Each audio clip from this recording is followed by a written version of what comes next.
ఇక సుప్రీంకోర్టు తీర్పును వక్రీకరిస్తారా? అమిత్ షా కామెంట్లను ఖండించినటువంటి సుప్రీంకోర్టు, హైకోర్టు రిటైర్డ్ జడ్జీలు. ఎందుకు మరి? ఎందుకన్నా ఇక అధికారం ఉంది కదా అని చెప్పేసి ఇష్టం వచ్చినట్టు నోటికి ఏదో వస్తే అది మాట్లాడితే మరి గట్లనే ఉంటుంది. ఇక మొట్టకాయలు వేస్తారు. మరి ఇక మీరు పెద్ద పెద్ద తురుముకాలం తోపులం అని చెప్పేసి అనకూడదు అని చెప్పేసి ప్రజలు అంటున్నారు. ఎందుకు అయ్యా అంటే అయితే ఈ మధ్య ఇక మ్యాటర్ అవుతుంది. తీర్పు చదివి కామెంట్స్ చేస్తే బాగుండేది. రాజ్యాంగబద్ధమైనటువంటి పదవిలో ఉండి ఇలా మాట్లాడటం కరెక్ట్ కాదు. తీర్పులో నక్సలిజాన్ని సమర్థించినట్లు ఎక్కడా లేదు. జస్టిస్ సుదర్శన్ రెడ్డి పైన చేసినటువంటి కామెంట్లను ఖండిస్తున్నాం.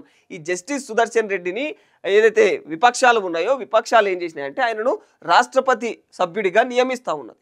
అయితే ఇక రాష్ట్రపతి సభ్యుడి మన ఎన్డీఏ కూటమి ఇంకా వేరే వ్యక్తిని రాధాకృష్ణను నియమిస్తే ఇక్కడ ఈ ప్రతిపక్షాలు ఏంటంటే జస్టిస్ సుదర్శన్ రెడ్డిని ఆయనను నియమించేందుకు సభ్యుడిగా ఎన్నుకున్నాయి అన్నాడు. అంటే ఎన్నుకునేందుకు ఆయన సభ్యుడిగా నియమించినాయి. అయితే ఈయన ఏం చేస్తుండు? ఆయన అట్లా అంటే ఒక రాజ్యాంగబద్ధమైనటువంటి పదవికి ఆయన ఉన్నత స్థానానికి అంటే ఎలాంటి స్థానానికి పోటీ చేస్తున్నాడు అనేది కూడా నీకు కనిపించకుండా అట్లాంటి సుప్రీంకోర్టులో పనిచేసినటువంటి వ్యక్తిని కూడా నువ్వు ఇష్టానుసారంగా ఈయన వల్లనే నక్సలిజం 20 ఏళ్ళు లేట్ అయింది ఇట్లా అట్లాంటి ఆరోపణలు చేయదు. ఒక ఉన్నతమైనటువంటి ఒక రాజ్యాంగబద్ధమైనటువంటి రాజ్యాంగ నియమితమైనటువంటి ఏదైతే స్థానం ఉందో ఆ స్థానానికి ఆయన పోటీ చేస్తున్నాడు. అట్లాంటి గొప్ప వ్యక్తిని మనం అనొచ్చా? ఇట్లా ఆయన కామన్ సెన్స్ కూడా లేకుండా మాట్లాడుతున్నారు నాయకులు అని చెప్పేసి జనాలు మండిపడుతున్నారు. అమిత్ షా మీద కూడా. అమిత్ షాకు 18 మంది రిటైర్డ్ జడ్జీల లేఖ రాశారు. ఎందుకు రాయారు? లేఖ రాసి అదే అన్నట్టుగా మొటకాయలు వేస్తున్నారు.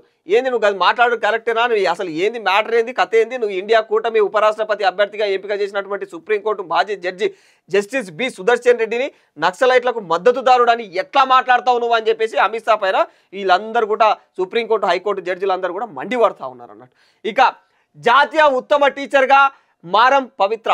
అయితే ఈమె గొప్పతనం ఏంటంటే సిఐటి మోడల్లో విద్యార్థులకు పాఠాలు నేర్పిస్తున్నది. జిల్లా రాష్ట్ర జాతీయ స్థాయిలో స్టూడెంట్లతో సైన్స్ ప్రదర్శనలు చేస్తున్నది. అసలు విద్య అంటే ఎట్లా నేర్పాలి అంటే లేటెస్ట్ విద్య ప్రస్తుత విద్య ఏ విధంగా ఉండాలి?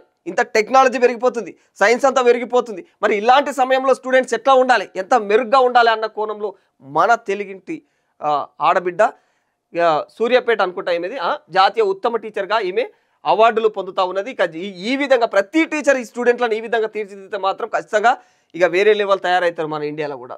ఇక ఏది జిల్లా రాష్ట్ర స్థాయిలో స్టూడెంట్లతో సైన్స్ ప్రదర్శనలు. సూర్యాపేట జిల్లా ఏదైతే పెన్ పహాడ్ జెడ్పీహెచ్ఎస్లో విధులు నిర్వహిస్తుంది. ప్రస్తుతం సూర్యాపేట జిల్లాలో విధులు నిర్వహిస్తుంది మేడం. అట్లా పరిస్థితి.